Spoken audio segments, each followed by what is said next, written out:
Okay, welcome to Norwich City Council Regulatory Committee. It's Thursday, 15th of June 2023. Okay, I think this time we'll have some introductions from the committee. My name is Ian Stutley and I'm chairing at the moment. We will go around this way my ward is Town Close. Over to you. Thank you, Chair. So I'm Councillor Jacob Huntley. I'm Labour Councillor for Marlcross Ward. Kevin Maguire, Labour Councillor for Wenson Ward. Peter Princely, Labour Councillor both Ward. Josh Worley, Green Councillor for Thorpe Hamlet. And Martin Schmerer, Green Party Councillor for Mancroft Ward. Rachel Everett, Labour Councillor for Lakeland Ward. Meg Hickman, Labour Councillor for Crome Ward. Gillian Francis, Green Councillor for Sewell Ward. Liam Calvert, Green Councillor for Wenson Ward.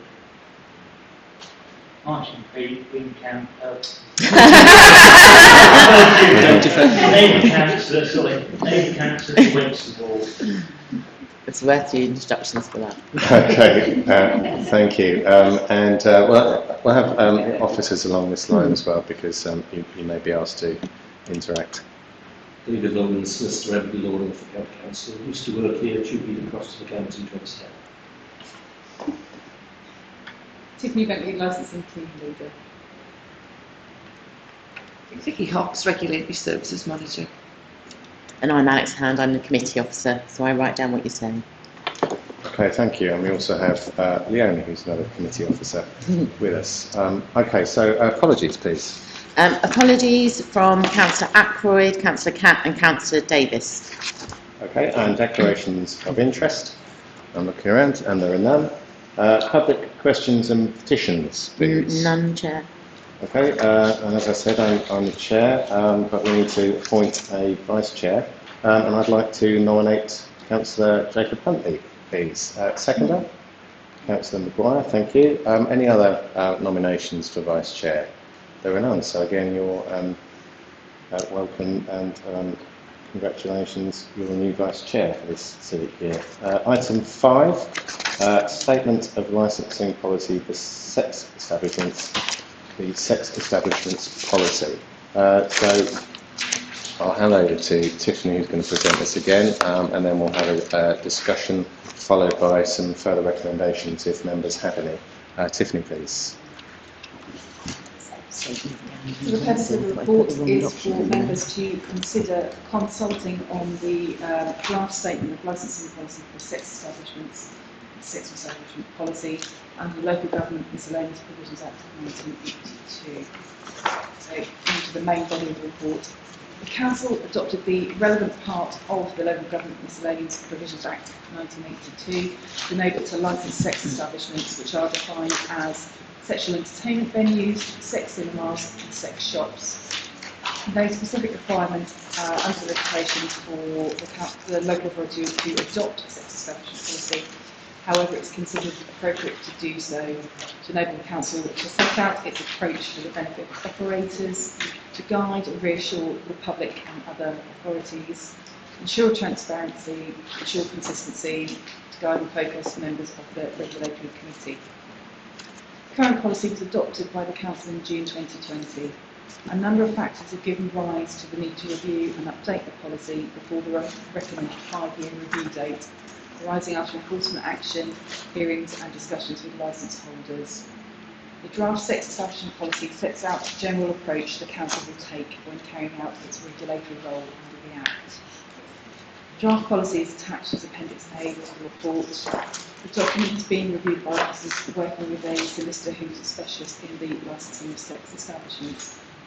There have been some amendments to ensure up-to-date content and changes to the conditions for sex establishments which will better control how establishments operate.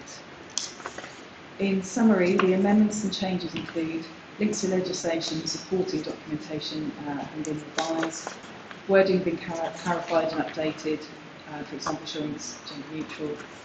There is extra guidance on making applications, on commenting on applications, plus introduction of a request for documentation to be provided in advance of the hearing. The wording of standard conditions is also open for consultation. Section 4, there's a notable change in the proposed amendment to the locality area, which is to merge the two existing areas together. There is no proposed increase in the number of licensed premises permitted under the policy, nor to the size of the area. The maximum number of sex establishments permitted under the policy remains at 4 in the area detailed on the map. This reflects the number of premises currently licensed and operating in Norwich. There's an inner and an outer area, both with a policy limit of 2 licensed premises. The current outer area has only 1 licensed premises. The current inner area has 3, which is contrary to the current policy. It's a proposal for the policy to be amended to reflect the practical situation. The current policy requires 3 applications to be determined annually by the licensing committee, even if no representatives are received. By amending the locality area, the renewal of applications would be determined through delegated powers. It reduces the need for hearings and the impact on the resources of the authority and of the licence holders. There are still applications that would require determination by the regulatory committee.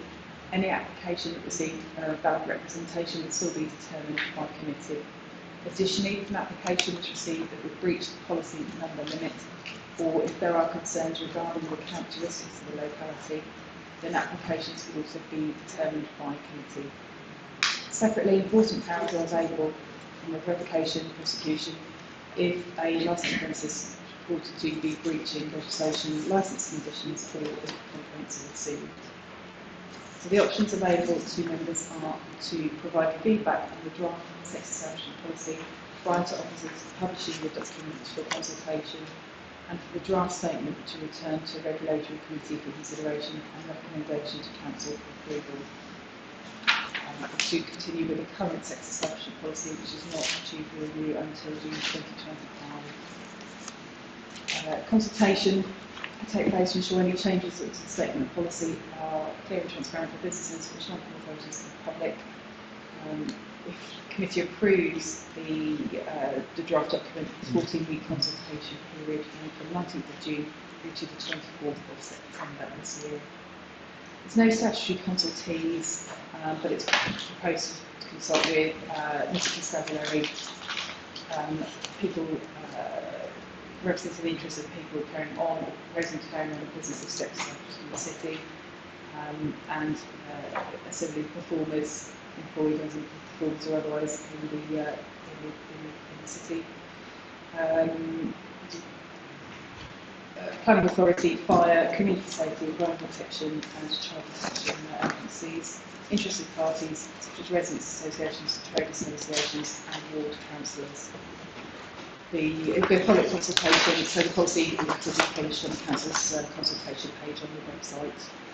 Any comments received will be analysed and any changes incorporated as appropriate, and the regulatory committee will be asked to agree the final version of the revised sex establishment policy presented for approval at council.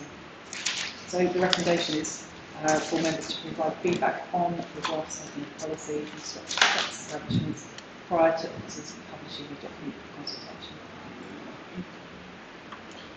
Thank you very much.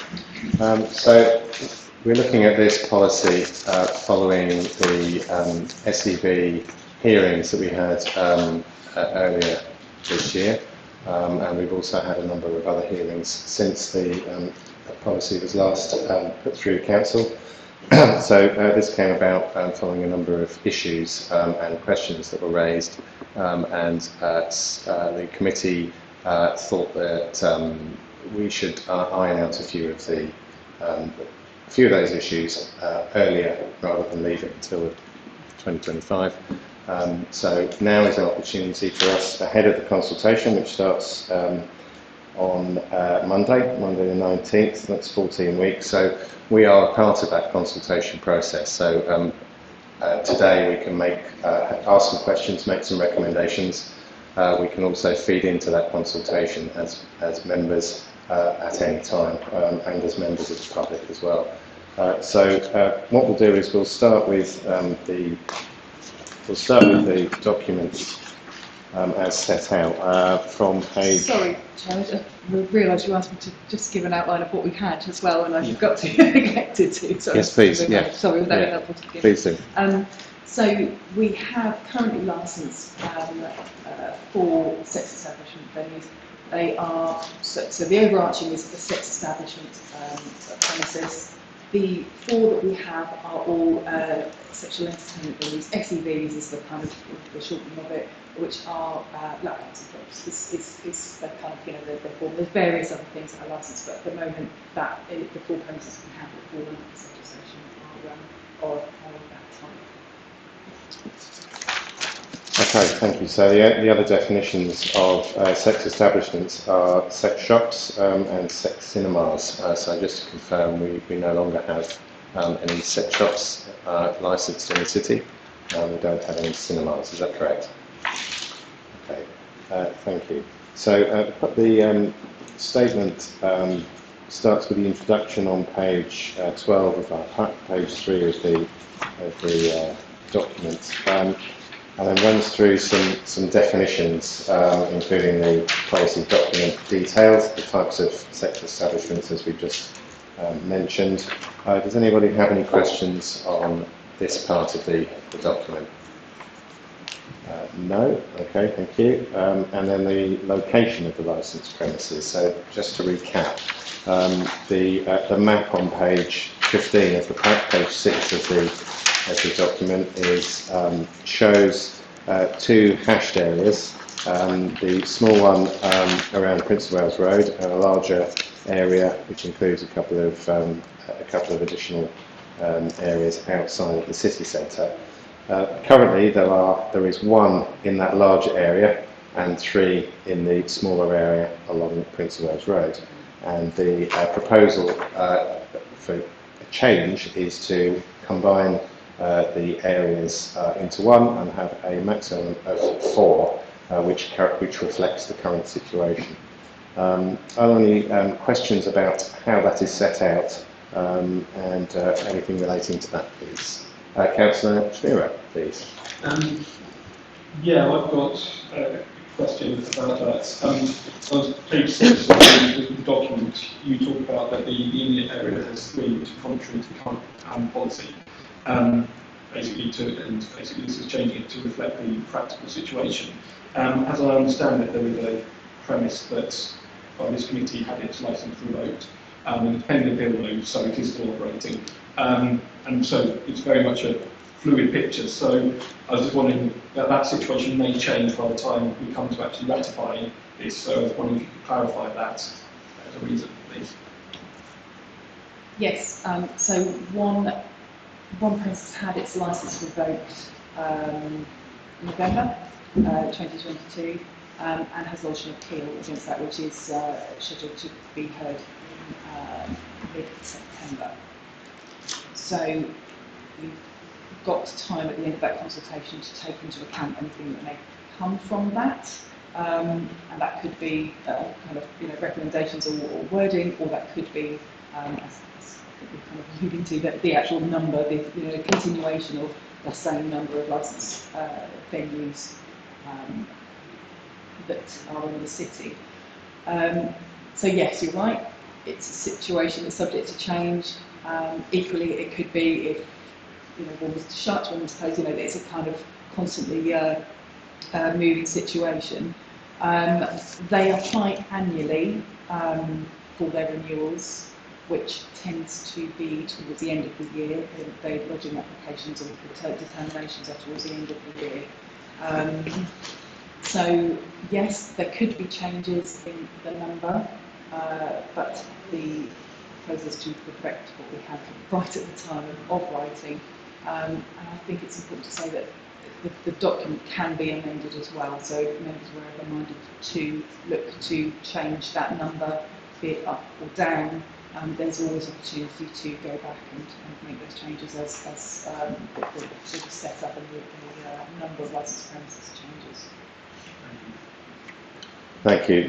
Would you like to come back on that? Yeah, I must say I would prefer to keep that distinction between the two areas. And I know that it might not reflect the practical reality today, but I think there was a reason why we had it, and I think it's actually outlined on page 14 of the report. And if you have a look at the map, for example, that one area is very small relative to the wider area. And on page 14, it does state that the authority acknowledges that a concentration of licensed sex establishments in a particular area may result in a potential of failure of crime and social behaviour knowledge, and it lists a few other reasons. So I think there is actually a valid reason for keeping those two distinct areas. And as I say, I know it doesn't reflect the practical reality today, but that practical reality may well change by the time this comes forward. So I just want to put on record that I would much rather keep the existing two-area model that we currently have and not change it like you suggested in this document, please. Okay, Tiffany, would you like to come back on that, perhaps with some reasoning from an officer point of view? I think it is about reducing that burden in terms of having to have every application go through every year. And that's notwithstanding if there's any problems, that's entirely sort of separate. If they are compliant and everything is as it should be. The reality is that means, 3-day hearings, that kind of thing, in terms of them all coming through. And so there's a resource implication in terms of officers and support for democratic services and legal and so on in that sense. Also for the businesses themselves, they are then in the situation where they are having to fully reapply for their licence, if you like, rather than it being just a kind of paperwork exercise and discussion of what's happened. They are having to kind of take that time away from their businesses. It's a long period of time. They usually have legal advice and so on as well. So it's just that balance of the regulation that we are requiring them to do by the policy that is in addition to the legislative requirements. So it's just that discussion of whether that level of regulation is necessary if they are compliant businesses. One final question for me. Sorry about this, I know I've got others.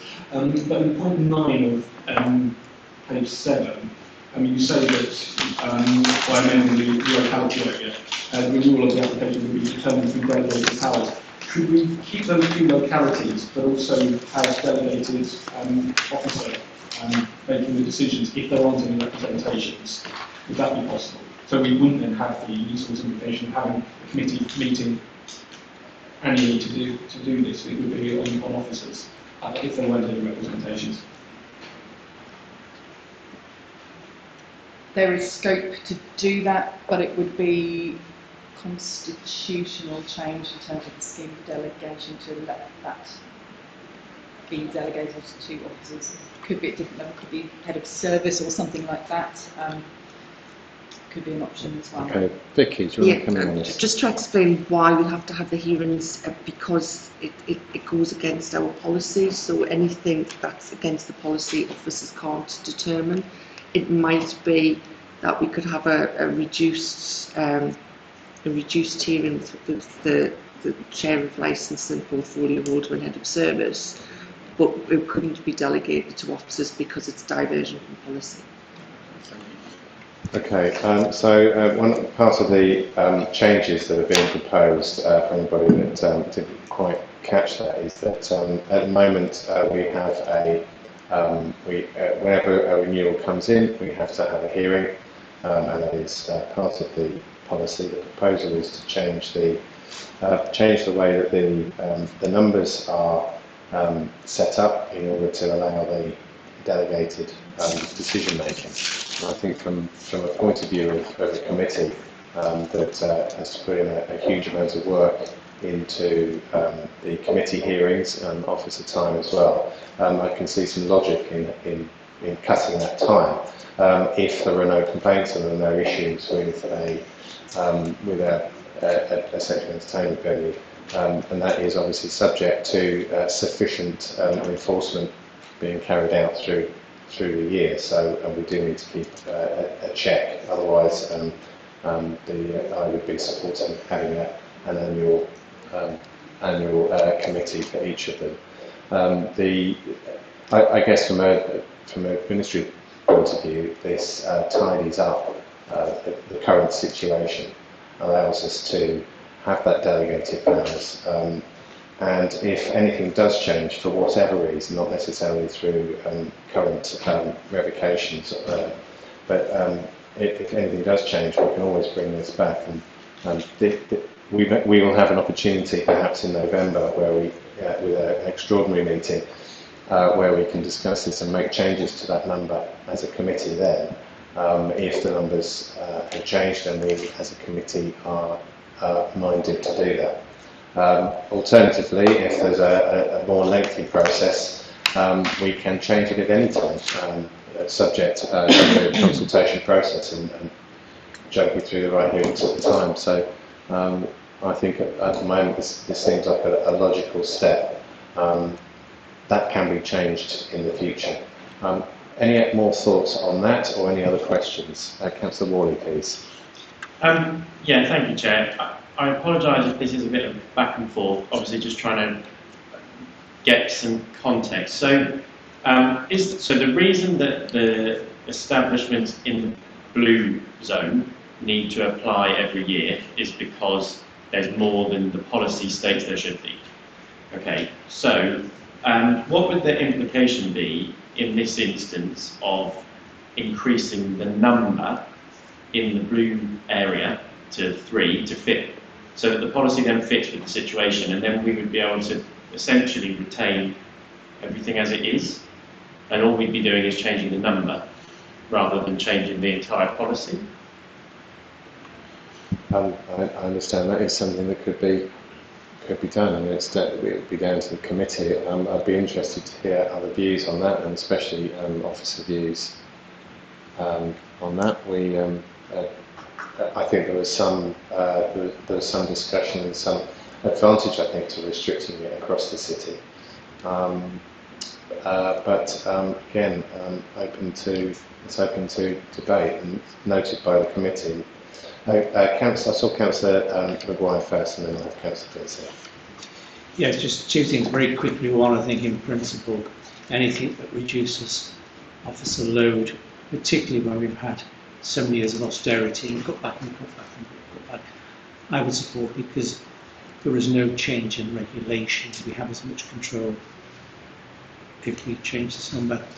The other thing I want to say, and it's just a comment really, and it doesn't bother me either way, but I remember, and this was in my portfolio as a cabinet member, the drive to reduce the number of licensed premises. I can't remember, I think there was a limit.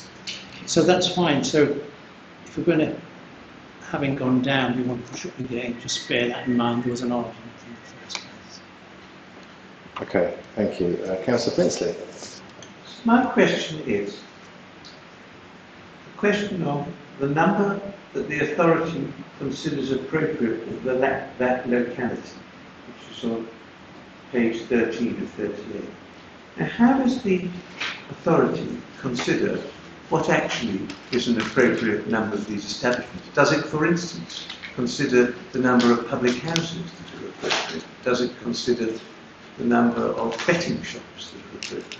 How does it reach a figure for the appropriate number of sex establishments? That is a good question. It's a question for the committee. It's the committee that makes that decision, and it's a number that this committee can set. Whereas with all the other types of licensed premises, it's not a matter for the committee. It's each on its own merits thing. However, anybody can put in an application for a sexual entertainment venue, even if we have reached the limit, and it will be considered on its merits. Officers, is there anything to add to that? David? just to confirm what you've said, Chair. It's a confusing and frankly contradictory bit of legislation. It says the District Council can put a member, and at the same time it says that every application will be considered on its own merits. That's exactly what I thought it said. Yes, it does. So it was actually a very good question. It's good to have that not clarified. Councillor Calvert, please. So am I right in thinking, in principle, we could set the number at 0, but then we'd have to just hear every application every year, and it's just less a burden. Is that my understanding? Yes, so the current number is set below the number that we have, and that's why we have the hearings every year, and because they're determined on their own merits. If there are no problems, if there's no revocations in place prior, then logically you would maintain the same number without having, unless you have a good reason to do so. So this does enable a tidying of the system.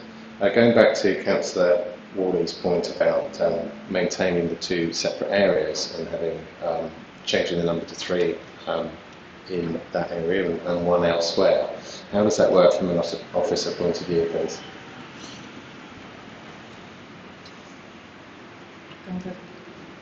Chair, the only thing I would say is it may have implications to the outstanding appeal. Clearly not determinative, but one factor in the many, and it would be to the advantage of any appellant to say the committee have decided 3 is fine. Okay, arguably they could say that with 4 as well. Indeed. Yeah, and I think perhaps the given the nature of the revocation and what it was for, I think it wasn't about numbers, but management essentially. So. Okay, so that, I think that's noted, and you can put that forward as a recommendation that we can discuss either at this stage or at a later stage with a new draft. Okay, any other questions or officers? Anything else to add? Any more questions on? So we've reached the application process. So the application process will change potentially with this new document, so that there are delegated powers to officers to renew, subject to any if there's any reason not to, then it would come to a hearing. So is everybody happy with that? Are there any further suggestions along with that?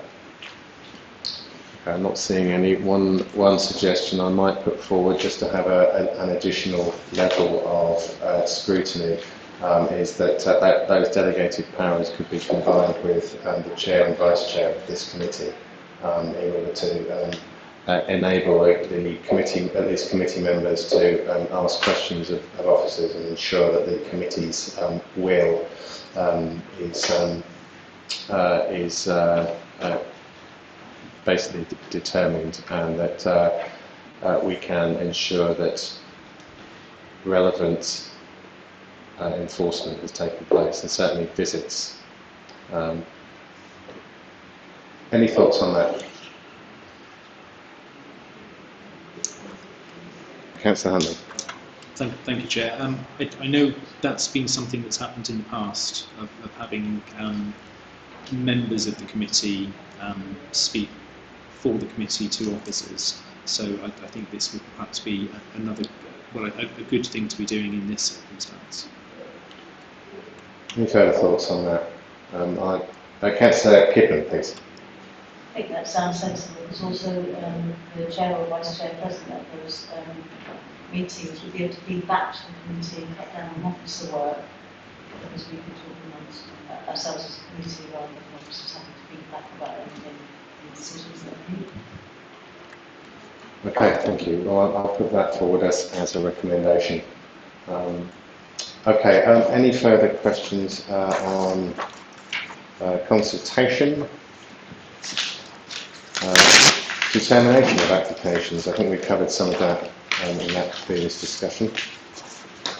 I'm looking around for any other issues and conditions. Any questions about conditions?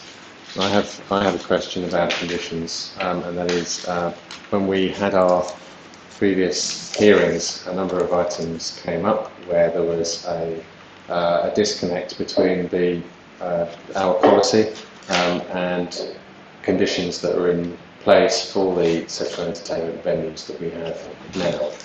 Can you just explain to the committee how we arrive at, or how those venues have arrived at different conditions, and how we may seek to align those in the future, please? So, the policy over time has set out standard conditions which are applicable to all licences.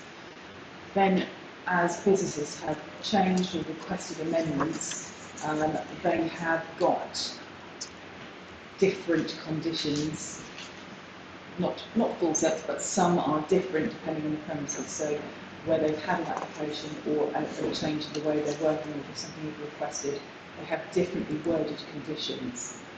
I don't think the aim of the policy as a whole is to apply blanket conditions to all of them, because they are already in existence with ones that have been tailored to the operation and to what's happening. So it's not a proposal that this is the kind of, I suppose it's like a baseline, if you like. This is the starting point. So if new premises were to apply and to be granted a licence, then these would be the applicable conditions, subject to any tailoring there would be. Conditions as a whole have been the basis of much of the discussion, and interpretation and implementation of those conditions has been what's at the root of a lot of the enforcement issues, what it says and what's happening, and the opinion of enforcement officers versus the business operators of the wording of those.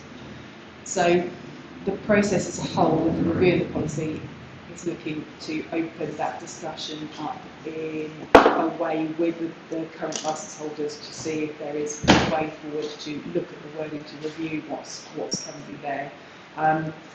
Slightly outside the application process, because I think it's not a criticism of the process, but it's kind of combative. There's something at stake, isn't there? If their licence is not to be, if there's a possibility of not being renewed or a revocation. So this kind of takes it to a different area where you can have that discussion over what's in those conditions, and it's striking that balance between what is being offered or wished to be offered by those businesses, and the intention of members and the policy as a whole regarding the specific areas of touching, aren't they, level of contact, and the time when that is appropriate or not, and regulating that in the way that the businesses are actually operating. Okay, thank you. Unfortunately, very few of the members here, we've got some new members and some others that weren't in attendance for the SEV hearings earlier this year. One of the main items that we did discuss was the touching, and there's some definitions in the conditions. It might be something that members, if they don't have questions on that today, may wish to consider and feed into the to officers during the process. There are a number of definitions through the document, and further conditions that relate to Appendix B, which is the sex shops. We don't have any at the moment, but this is the basis for any new applications that we receive. Similarly, the mail order premises. Do we have mail order premises currently? No. So this is slightly different set of conditions, I think, depending on Yeah. how they're operating. Just covers every eventuality if we were to receive a new application, but no, we don't have any. Okay. And the main Appendix D is for the main sexual entertainment venue. So this document would be the starting point for any new application. And again, there's definitions in there that members may wish to consider. So do I have any further questions about this or any other part of the document? Councillor Huntley, please. Thank you, Chair. This is a really small point to make. So on page 20, with regards to the Equality Act 2010, second and third clauses, talk about a protected characteristic. I wondered whether that could become pluralised, so people who have protected characteristics, please.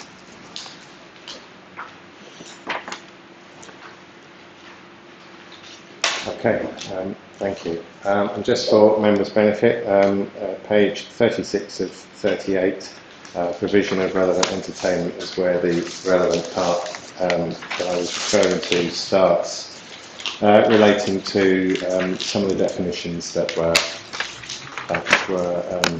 questioned during the hearings. So that's a good place to pick up and find some detail and feedback if you wish to. So I'm not seeing any more questions, so we'll Councillor Princess. Can I ask a question? It might not be relevant, but it seems to be important. This morning on the training that was given by the barrister, you asked a question about the welfare of the workers. And I think the point was made that this had nothing to do with the licensing process. But it certainly is in the interests of the City Council that the people who are employed in these establishments are treated properly. And I wonder whether there's anything that within the licensing system we could write, some regulation about the way in which the workers were treated, whether they were treated fairly. Yeah, thank you for the question. And for those that don't know, most of the performers, in fact all of the performers that we heard from during the hearings are self-employed. So as a result, their terms are set by contract, which is not something that we can influence as a committee or an authority. I will make the point that I made this morning in previous meetings where I will encourage performers to join a union. A unionised industry will certainly be in their interests. Tiffany or David, do you have any comments on the question that Councillor Prince raised?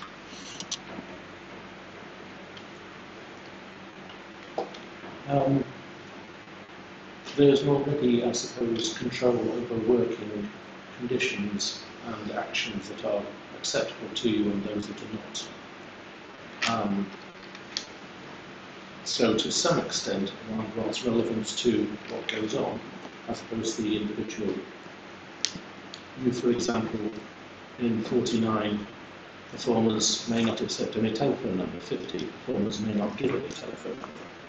And both of those are designed for the safety of that particular individual. Right. Yes. There are a number of conditions that do protect the individuals as performers, but I think it's the contracts that they have, the transactions, not transactions with customers, but transactions they have with the operators that perhaps are the point of the question.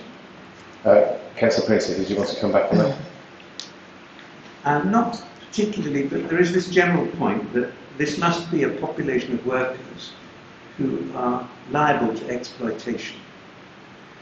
And there may be workers who've come from other countries, sometimes possibly not through legal channels. And it would be awful to think that there were people like that working in one of our 4 SPV clubs in Norwich. Yes, again, that's a matter for another authority, but yes, there is a requirement to make sure that all of their employees have the right to work. Yeah, so as part of the application, I think, just trying to look which one it was, I think they have to submit their house, 17, condition 17. So the licensees submit what's kind of known as their house rules, so that's their operating procedures.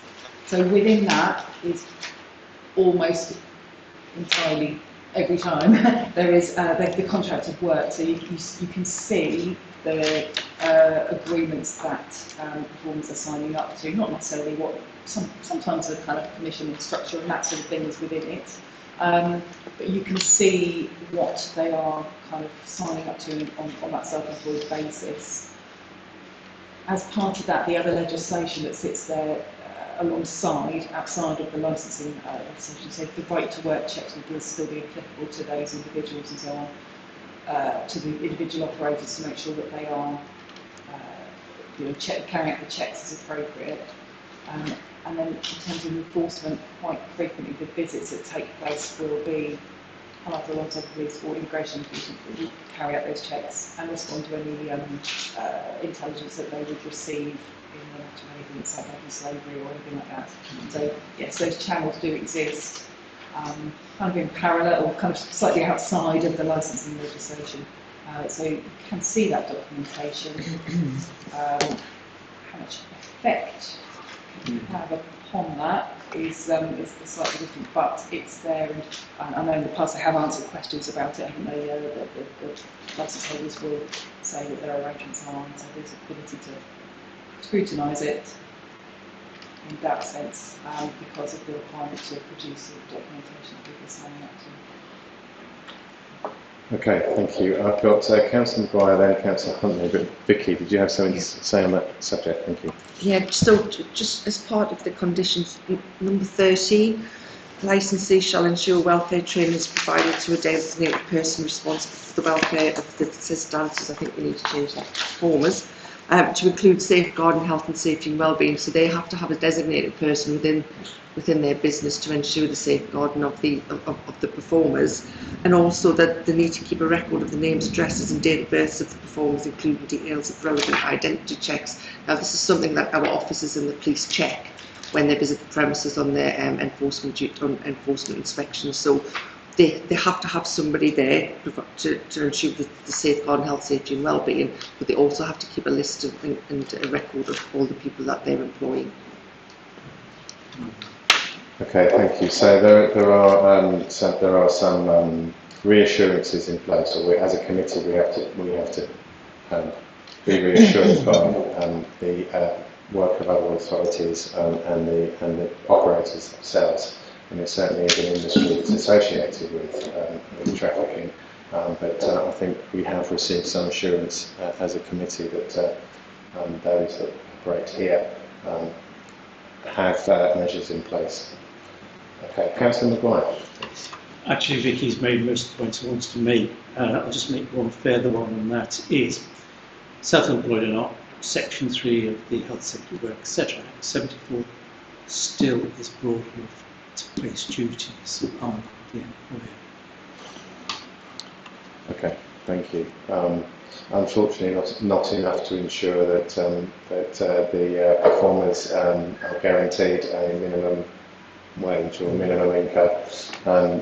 Okay, Councillor Huntley, please. Thank you, Chair.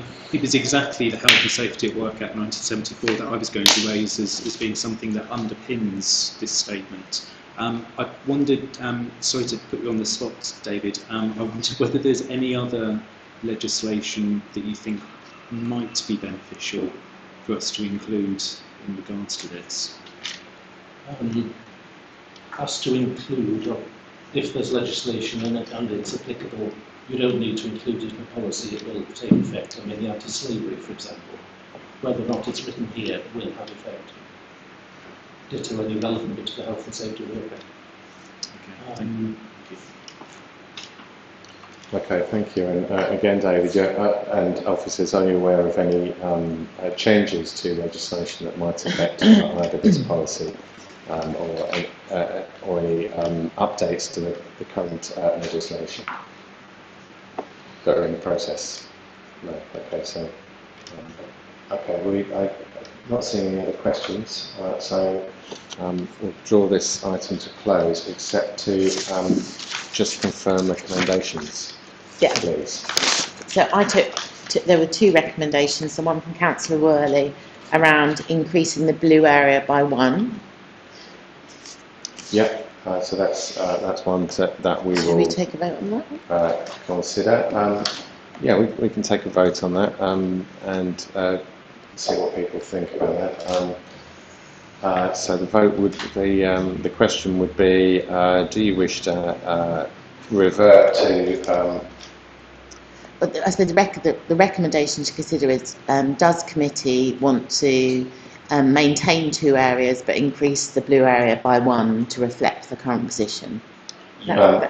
Yeah. Yes. And I think I would just caveat that would, because there's other amendments as well, aren't there? So that would be to still implement the new draft with all the other recommendations, but just alter that part of amalgamating the 2 areas. Yeah.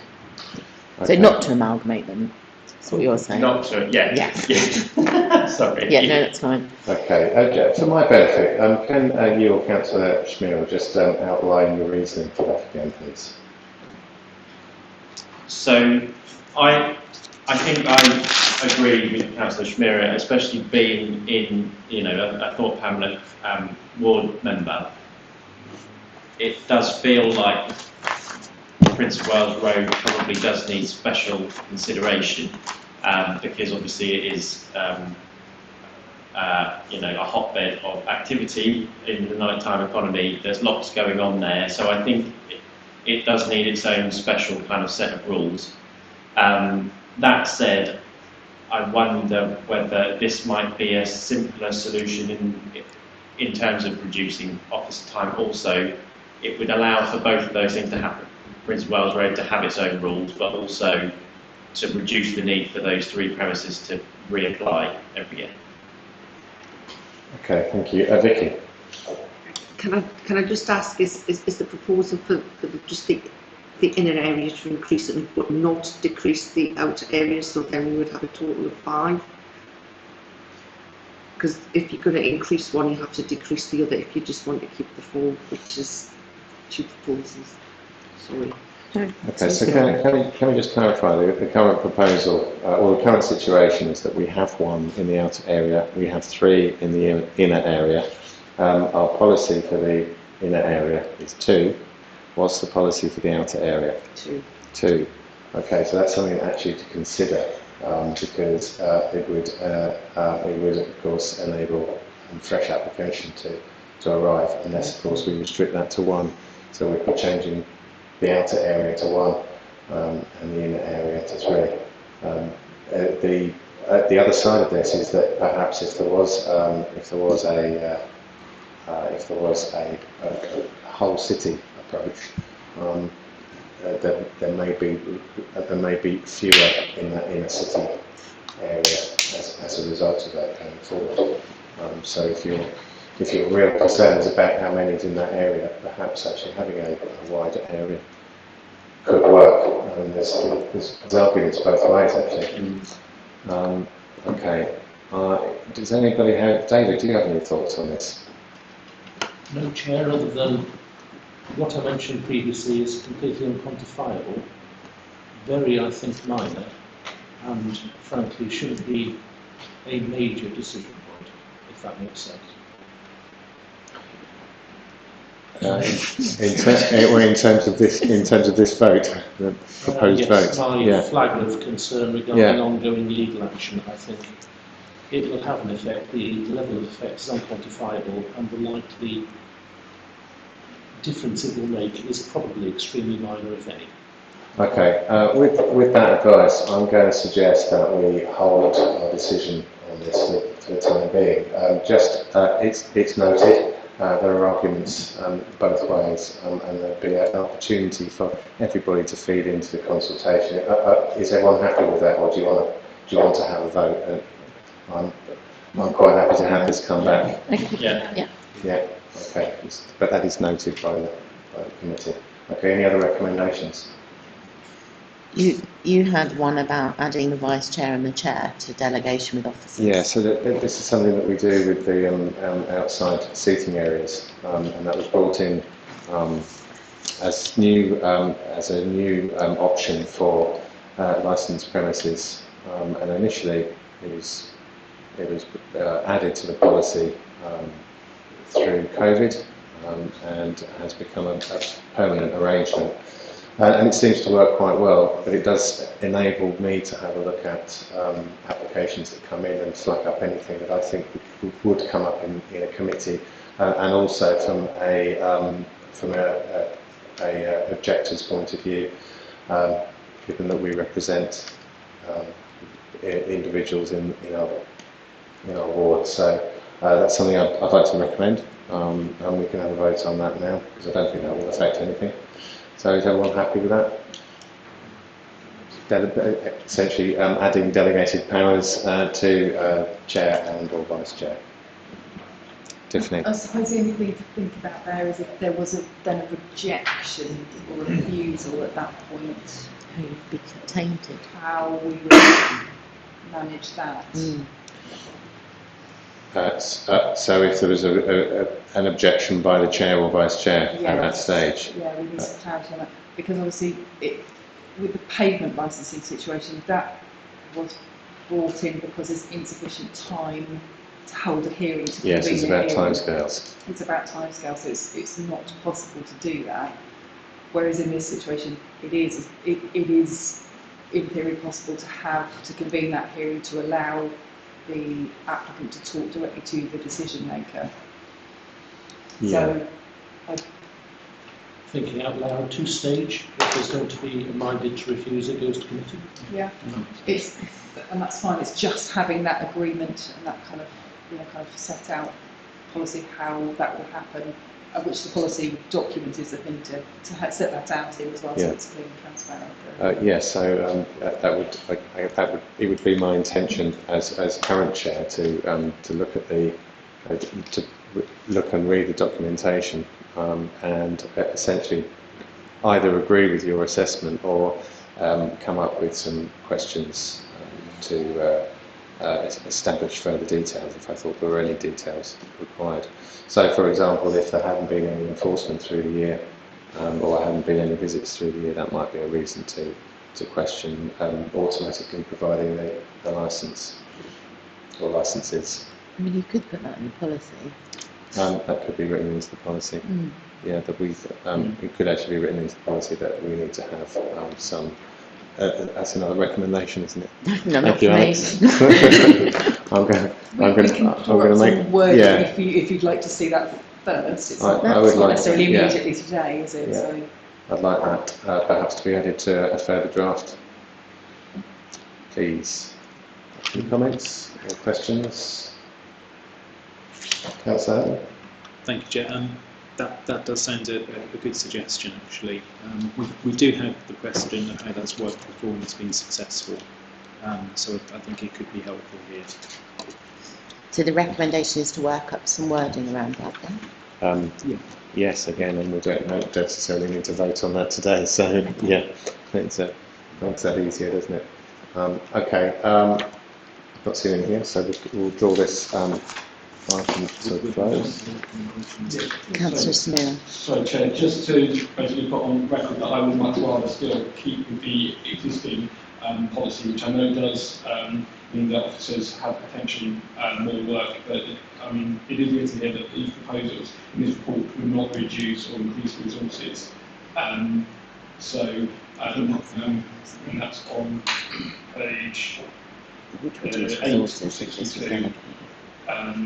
So I think the policy that we've got at the moment in the two areas is two being in the bigger area and two in Prince of Wales Road, in particular given, as I mentioned, what is written on page 14 about the list of places that it should be given regard to schools, residential areas. I mean, they're all down in Prince of Wales Road, so I would much rather stick with the policy that we've got at the moment, so I just want to have that on record, please. Okay, so Alex will minute that, and I believe Councillor Worley was of the same opinion. Not necessarily. I was thinking that we would take all of the other amendments to the policy, but just keep the 2 areas and look at changing the numbers. The numbers. But the rest of the policy, the amendments that have been suggested, I was happy to accept. Okay. So that is minuted. So as suggested by David, we'll come back and make final decisions on that, and actually that will give people an opportunity to consider that in more detail. Okay, I certainly will. Okay, so the members consider consulting on the attached draft statement of licensing policy for sector establishments under the Local Government Miscellaneous Provisions Act 1982. So do we need to vote on that? Just to confirm that it will go to consultation next week. So everybody in favour of that? Okay. You're not in favour. Okay, so those against? Okay. Thank you. Okay, there aren't any abstentions there. No. Okay, so the standing item is to receive the minutes for the regulatory subcommittees held, and we have done that, so that is a standing administrative item. So, Councillor Huntley. Thank you, Chair. In regards to the minutes for the regulatory subcommittee on the 13th of February, could I ask if there's any update on item 8? Where there was a revocation, an immediate revocation, and there was an issue of the badge and licence plates not having been returned, please.